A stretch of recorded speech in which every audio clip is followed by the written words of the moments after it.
Good evening, students. So today's Monday, May 6th, and there's a test tomorrow on completing the square and changing standard form into vertex form and graphing, things like that. So I'm going to do your review homework right now, and maybe this will help. So number one, we're asked to find the value of C to complete the square. Well, so to complete this square, or in other words, make it a perfect square trinomial, we need to establish that the pattern is fulfilled, and it's not yet. We need to find the C.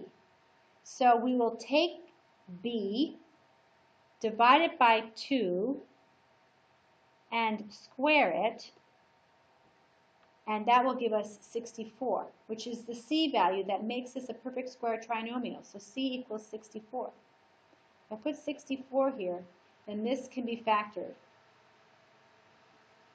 using our perfect square trinomial method.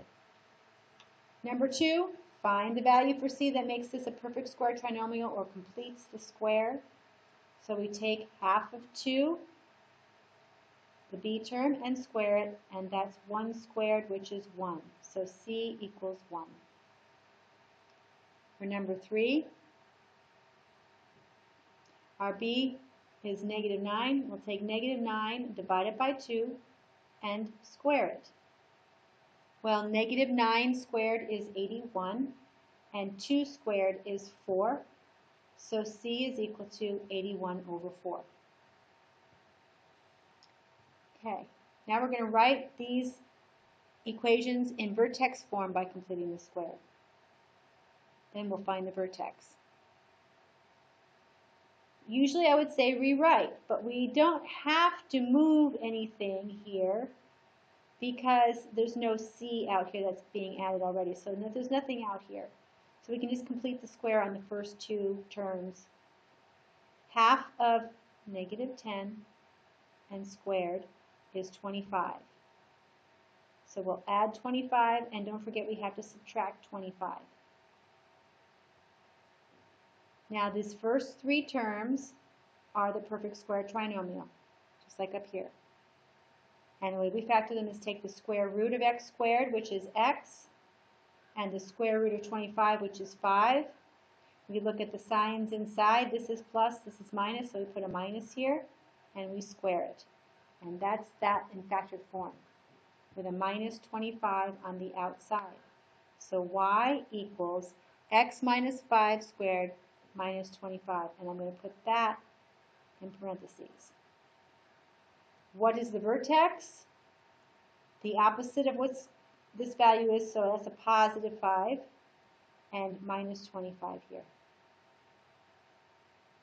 Okay, number 5, complete the square. This time we do have a number to move over. I'll rewrite it with the number moved all the way over. And again, we're going to complete the square on the first 2 terms. So we take 6, divide it by 2, and square it. It's the coefficient of x. It's the B term. We take B. Okay, so anyway, we take B. 6 divided by 2 squared, that's 3 squared, that's 9. So we add 9, subtract 9 from the equation. Then I can factor this perfect square trinomial in the first 3 terms. X squared plus 6x plus 9. We'll leave this on the outside. Square root of x squared is x. Square root of 9 is 3, with a plus in the middle. We square it, and we have minus 4 on the outside. So our vertex form is y equals x plus 3 squared minus 4. The vertex, very clearly seen from vertex form, is minus 3 minus 4. The opposite of the 3 goes here, and then we just take the minus 4 and put it here. Number 6, rewrite it as x squared minus 2x with the plus 1 all the way over here. Let's complete this square. Half of negative 2 is 1, and then we square that. So we get 1 squared equals 1. Okay, so half of that is 1. Square it. We get plus 1 minus 1. Now this actually already was a perfect square trinomial, but that's okay. We're just going to go through the process anyway. So the first three terms here, we can factor this as x, and then the square root of 1 is 1 with a minus in the middle, and we square it, and there's 0 on the outside. So our final form is y equals x minus 1 squared. That's vertex form. And our vertex is the opposite of this number in here, 1, and there's nothing being added, so it's 0 on the outside. 1, 0. Okay. Now 7, 8, and 9 are in standard form, but they have a coefficient of the leading coefficient is not 1. So a is not equal to 1. A is not equal to 1. So we'll factor out the 2. And I can look at it as factoring out the 2, or I could look at it as dividing everything by 2. So I think I'll just divide everything by 2. So that's y over 2 equals, well, this divided by 2 is x squared, and this divided by 2 is 4x. So I now have a leading coefficient of 1 here. There's no other number to move out of the way, so I can just add 4 and subtract 4. Remember, half of this number right here squared. So 4 over 2 squared is going to be added and subtracted. There's no other number to add or subtract out here.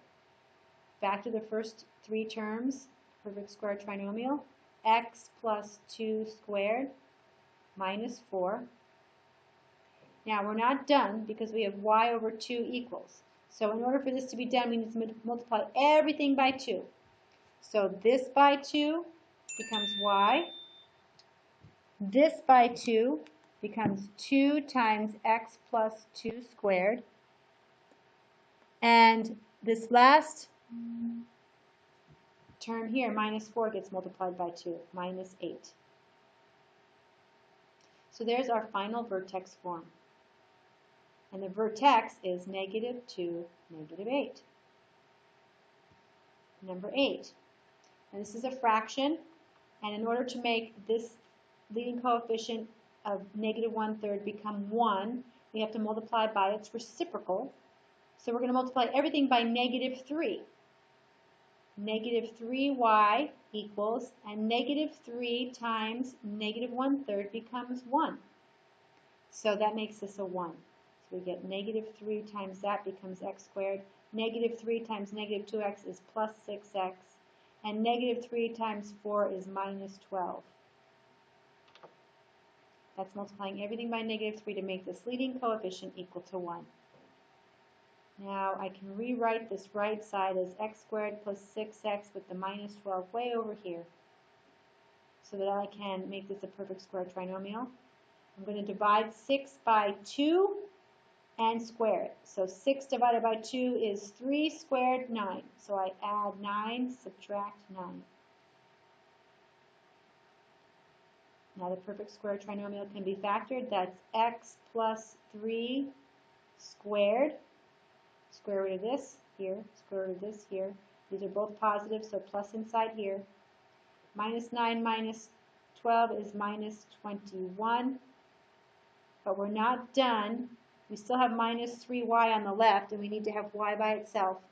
So we're going to multiply everything, or divide everything. We're going to divide everything by -3 to get y by itself. So that becomes y equals x plus 3 squared over -3 minus 21 over -3. I'm doing this the long way. Sometimes you can just do this more quickly, but this can be rewritten as, when you have a minus 3 in the bottom, I can write this as 1 over 3. So a -1 over 3 times x plus 3 squared, and then a minus 21 minus 3 is plus 7. So I divided everything by -3, or you could look at it like I multiplied everything by -1/3. So -1/3 times the front of this, and -1/3 times -21 gives me 7. And that's the vertex form. So the vertex is -3, 7. Number 9, leading coefficient is not 1, so I'm going to need to do something to this equation. I can Just 1 second. I can divide everything by a negative 3.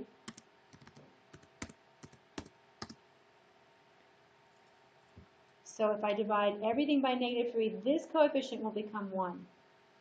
So y divided by negative 3, this divided by the whole thing. And what do we get? Y over negative 3 equals, these cancel, and I get x squared, which is what I was looking for to make this a 1. 12 divided by negative 3 is minus 4x, and positive 3 divided by negative 3 is minus 1. Now I can rewrite this and factor the right-hand side into a perfect square trinomial, or complete the square to make it a perfect square trinomial, and then factor it. Okay, so x squared minus 4x with the minus 1 way over here. Half of negative 4 is negative 2. Negative 2 squared is 4, so plus 4 minus 4. And I can put this in parentheses, the first 3 terms, and that's x. Square root of x squared is x, square root of 4 is 2. Now this is a minus in here. We have a minus 4x plus 4, so if I'm going to factor this, it needs to be a minus here. And I square it, and then there's a minus 5 on the outside. Now I'm not quite done because we still have the y over negative 3 equals this. So I need to multiply everything by negative 3. So if everything gets multiplied by negative 3, that means in front of the parentheses gets multiplied by negative 3, and then negative 5 gets multiplied by negative 3. So negative 3 times negative 5 is positive 15. And so my final vertex form is y equals that. And the vertex is 2, 15. Okay, hopefully you've had enough practice on completing the square, and then completing the square to change standard form into vertex form. Whether you have a leading coefficient of 1, or you have to make a leading coefficient of 1 by multiplying or dividing the entire equation. So for 10 through 13b, we're going to use the square root property, which says we can take the square root of both sides of this equation. So when you're taking the square root of both sides of an equation with a variable in it, we do have to include the positive and negative values. So I'm going to take the square root of x squared and the square root of 25 to get x by itself. X is squared, I need to unsquare it. So by taking the square root, I get x. On the right-hand side, I can take the square root of 25, that's plus or minus 5. The square root of 25 is 5, but I need to include both the plus or minus, and that's the answer. 2 solutions. Number 11. I'm going to take the square root of both sides, so it's x minus 1 equals plus or minus 4. Okay, case 1 will be x minus 1 equals 4, and x minus 1 equals negative 4 will be the other case. 2 cases. We have where x minus 1 equals a positive 4 and where x minus 1 equals a negative 4. When we solve this, we'll get the 2 values that make this equation true. If I add 1 to both sides, I get x equals 5. If I add 1 to both sides here, I get x equals negative 3. And those are the solutions for number 11. I'm just going to check them to show you that they work. So the original equation is x minus 1 squared equals 16. If I put 5 into that, I get 5 minus 1, which is 4 squared. 4 squared equals 16, so that 5 makes 16. Now I'll put negative 3 into the equation and see if I get 16. Negative 3 minus 1 squared, that's minus 4. Minus 4 squared is 16. So both of these answers do work in the equation. Number 12. Taking the square root of both sides, x plus 2 on the left-hand side, and plus or minus 1. The square root of 1 is 1, because 1 times 1 is 1. I have 2 cases here. Case where x plus 2 equals positive 1, and where x plus 2 equals negative 1. If I subtract 2 from both sides, I get x equals negative 1 for one solution. If I subtract 2 from both sides, I get x equals negative 3. There is the solutions. There are the solutions for this equation, and you can check them. X plus 2 squared equals 1. If I put negative 1 in here, I get 1. 1 squared is 1, so that checks. If I put negative 3 into this left-hand side, I get negative 3 plus 2. That's negative 1 squared, and that's also 1. So those two solutions work. Okay, number 13. Now we have a number on the right that is not a perfect square. So when we take the square root, we're going to get x minus 3 on the left, but the right-hand side is not a perfect square, so we have to leave it in the radical. It's plus or minus 5. Now to solve this by cases, I would say when x minus 3 equals positive square root of 5, and when x minus 3 equals negative square root of 5, and then I can solve for x. So here x equals the square root of 5 plus 3, and here x equals the negative square root of 5 plus 3. I just want to make a couple comments. In general, when writing out radicals, you put the radical after. So the solutions would be like this. X equals 3 plus square root of 5. And the other one would be x equals 3 minus square root of 5. And an even snazzier way to write it would be to say x equals 3 plus or minus the square root of 5. So there's many ways to write it. Hopefully you'll be able to recognize them and be able to write them and know what you're writing here. So I added 3 to both sides, so I really just got 3 plus or minus the square root of 5. And there, you can write it like this or like this. This is traditionally the way you write it. Okay, last one for the square root property. 2x minus 1, I'm taking the square root of both sides, so that's 2x minus 1 equals plus or minus 3. Case 1, 2x minus 1 on the left-hand side equals positive 3 on the right-hand side, and 2x minus 1 equals negative 3 on the right-hand side. So now I can solve for x. 2x equals 4, divide both sides by 2, x equals 2.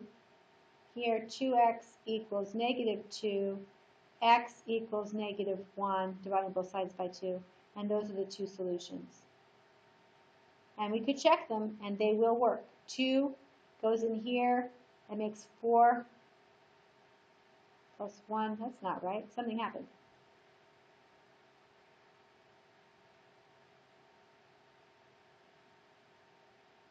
Oh, this should be a plus. So the square root of 2x plus 1 is 2x. 2x1. The square root of 2x plus 1 squared is 2x plus 1. And then it's equal to plus or minus 3. Ha! Okay, now let's make that a plus and that a plus. So then this is different. If we subtract, I'm just going to erase this like this. Now we have 2x plus 1 equals positive 3, and 2x plus 1 equals negative 3. So I'll solve for x here. I'll subtract 1 from both sides. I get 2x equals 2. And then dividing both sides by 2 gives x equals 1. So that's one solution. It's a good thing I checked. Oops. Checking helps. Okay, now I have 2x plus 1 equals negative 3. So I'll solve for x. I subtract 1 from both sides. 2x equals negative 4, and then divide both sides by 2. X equals negative 2. And so those are the two solutions that will work in here. Okay.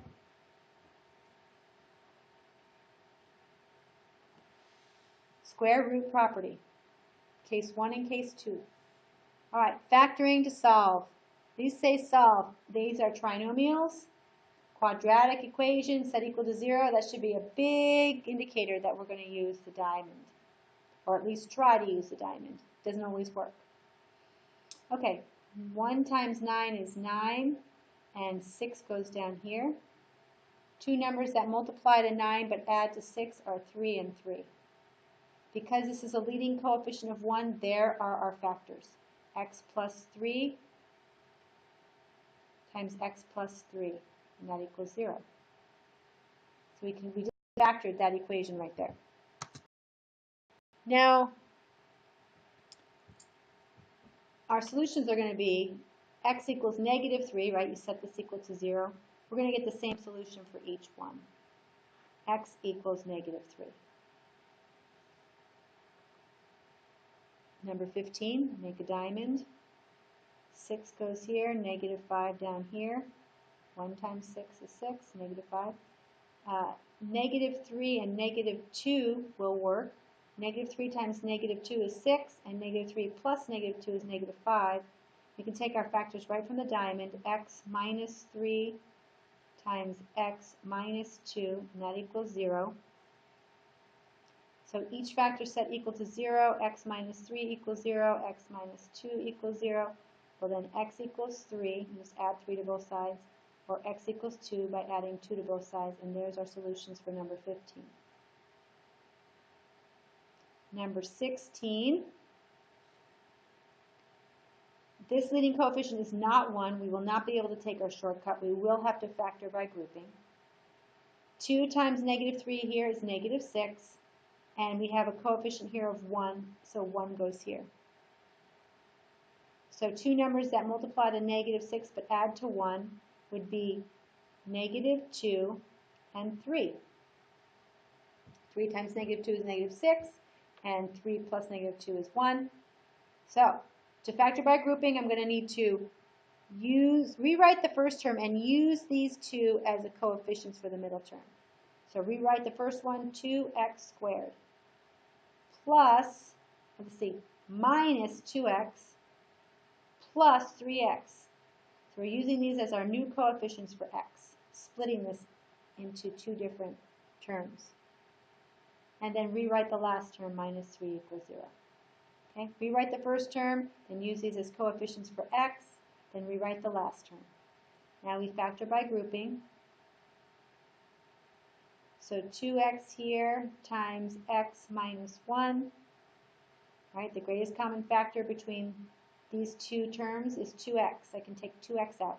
2x times x is 2x squared. 2x times negative 1 is negative 2x. Plus, I can take a 3 out of here. The greatest common factor is 3.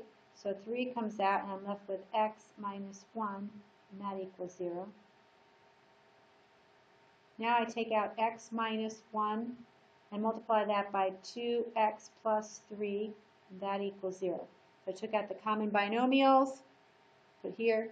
What's left is 2x from this term, and a plus 3 here for this term. Now set each factor equal to 0. X minus 1 equals 0, so x equals 1.